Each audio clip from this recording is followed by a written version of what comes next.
Hello, my name is Rich Howard, owner of Architectural Builder Supply. In this video is to bring you a closer look at the Hager number 2977 piezoelectric request to exit switch in a satin stainless steel finish.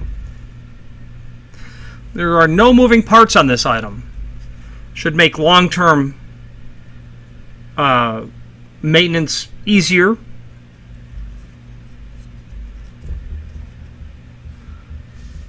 Let's go over it. Stainless steel, piezoelectric request to exit switch, vandal and weather resistant, with no moving parts and designed for indoor, outdoor, commercial and industrial egress applications, ideal for harsh or high traffic environments.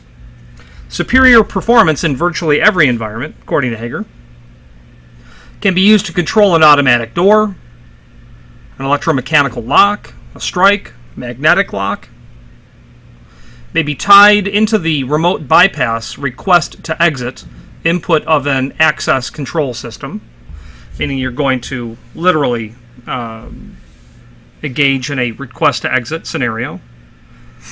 Can be used to shunt an alarm system to allow egress from a secure area as well. Let's go over the specifications. Vandal resistant stainless steel, piezoelectric button, 3/32 of an inch stainless steel vandal resistant faceplate.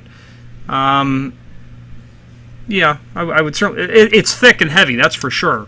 I can't get a caliper on it to tell you that it's .096, but it certainly feels heavy. Selectable bicolor illumination status. Relay off, red or green. Relay on, red or green. And we'll go over that in a moment. Adjustable timer output, 1 through 30 seconds. It says 1 through 30 a couple of times and 35 seconds in another area. We'll address that.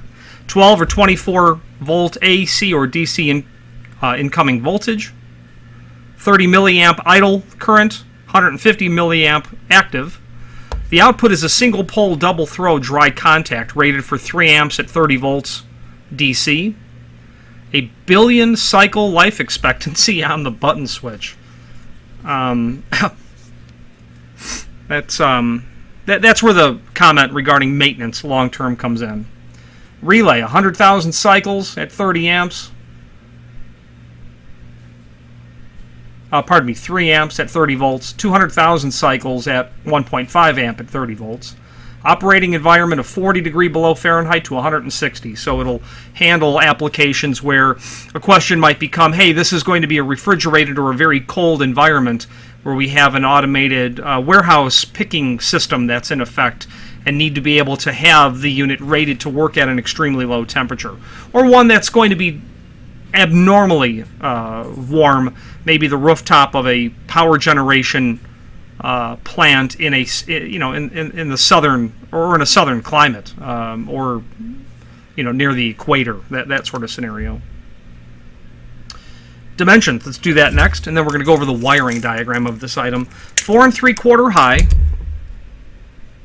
obviously single gang, 3-inch wide. They've got it as an 1/8 of an inch projection, which can't be 3/32 thick with only an 1/8 of an inch projection. Now let's look at. Comes with the 2 machine screws, by the way, to get it secured. Now the data down below this video, data sheet, which we've gone over. I just went over the specifications of the item. Product catalog, let's do that right now. When you click on product catalog, you'll be able to review electrified products from Hager. Obviously the 2977 is one of a full complement of items such as electric strikes and other request to exit switches. There'll be key switches, there'll be keypads, electromagnetic locks. Obviously power supplies will be available, means by which to transfer the power from the frame to the door. Request to exit type exit devices, delayed egress models would be here as well, which you would see in a hospital application certainly. That pretty much covers everything electrified hardware from Hager. Now the installation guide, and it will probably be included with the hardware. If it's not, it's there for you to review. This model that came in had the wrong installation instructions. Not a problem. So first of all, power. In no particular order, I suppose.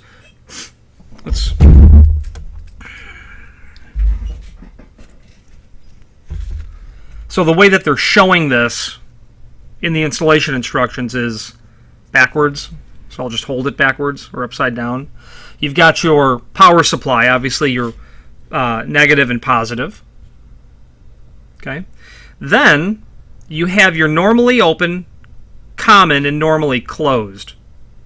So if you're, first of all, if you're running a fail secure type lock, you would want your switch, your wire to be connected to the normally open connection of that item, so that in the absence of power, you're going to fail normally open, meaning the circuit is open, the lock will fail locked. In an event where you want that to fail unlocked, you would go with the normally closed circuit, so that when it fails closed, and your normally safe lock will be able to operate correctly. And the way I think of that is, if it's normally closed, when it's energized, you're going to have, when it's normally closed, you will have it in the opposite state when it's energized, so it'll be open at that point. When you apply power, it will close the circuit, allowing the lock to work. But when power is removed, that will fail normally closed, and thus allowing proper operation of the hardware. And of course, common is going to run in either circumstance when you are installing it. Now, the dip switches that are down below, they're going to give you 1 through 3 will give you your time delay. And they say that they're additive. And at the top on the installation instructions, it says the relay time is 1 to 35 seconds, but it says in another place that it's 1 to 30 seconds. When they are all off, when dip switch positions 1 through 3 are off, it will give you a 1 second delay. But when you throw them on, you should be able to throw all of them on to get to 35 seconds, regardless. It's obviously a typo, but the math on the dip switches tells me 35 seconds.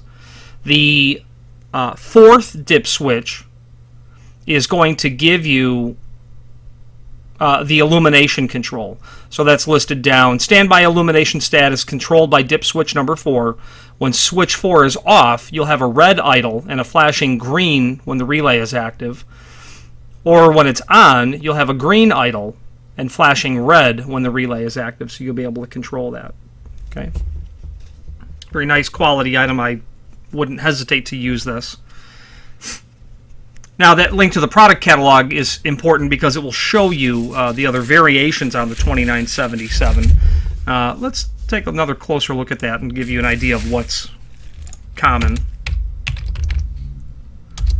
The 2977, the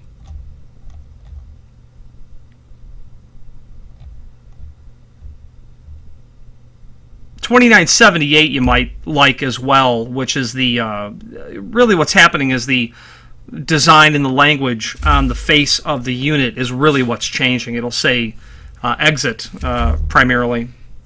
But a key switch, the 29KS, is also quite common. Finally, there's a link below this video to the manufacturer's page where you can pull up not only all of the Hager products that we sell, but also a link to the manufacturer's website, as well as a link to the full product catalog. If you have any questions on the Hager, they're part number 2977, Piezo Electric Request to Exit Switch, or any other Hager product, please feel free to reach out to us. Thank you.